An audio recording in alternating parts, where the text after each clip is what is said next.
you have your complex numbers now. Hopefully you feel confident about plotting them or pointing to them on the Argand diagram.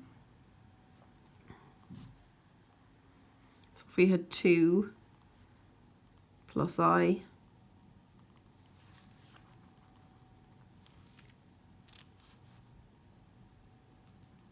that's it there. And normally they'll give it a name, like they might say, oh, call this Z1.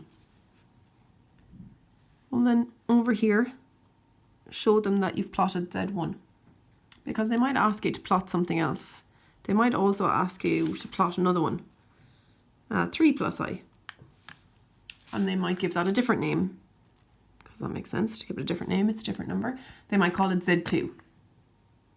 Who knows? And then you might plot that one. And then label that one so that they know you know which one is which. They, like, think about it, when you were in primary school and you learned about your natural numbers. Once you learned about them, what did you learn to do with them? They asked you to add, subtract, multiply, divide.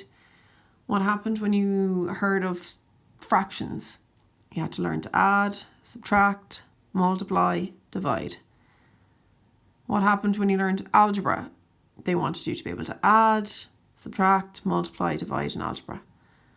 What do you think is going to happen here? You have these new numbers. They're going to want you to add, subtract, multiply and divide your new numbers. So that's what we're going to work on now. Firstly, I'm just going to work with adding. I'll do another video on subtracting, etc. and multiplying and then dividing maybe. So here's 2 numbers. They might want you to add them. So they'll say Z1 plus Z2, because that's the name they gave this one and that's the name they gave that one. So you should even get marks for going, right, well, Z1 is 2 plus I, and they want me to add it to Z2, 3 plus I. Well, you've been adding those since you were in primary school. What's a 2 and a 3? It's a 5.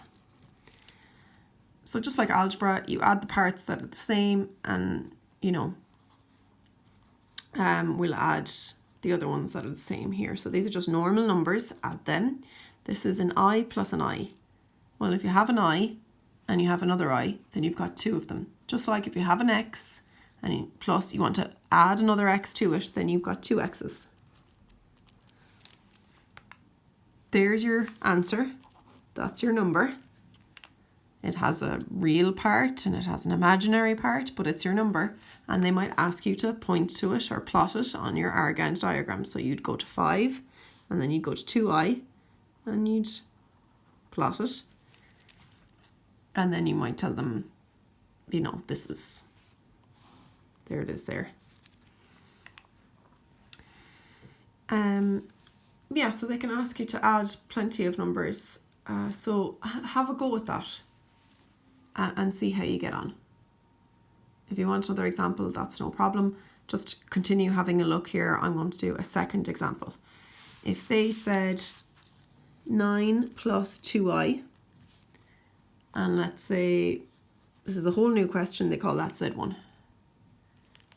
And here's another question, Z2, or another number, Z2, and they said 3 minus I. And they asked you to add those.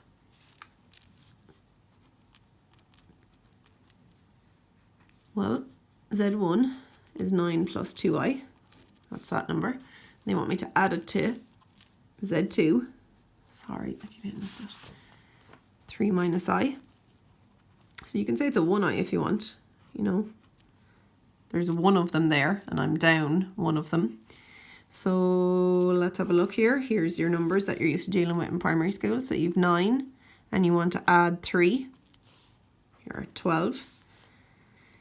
You're up 2i and you want to add, oh, I might add a minus 1i. Okay, so just be careful there that, you know, a plus and a minus is a minus. So it's 2i minus I, which gives me plus I. So you're up 2 and you lose 1, which means you still have 1. then they might ask you to plot it on your Argand diagram. If they do, have a go at it.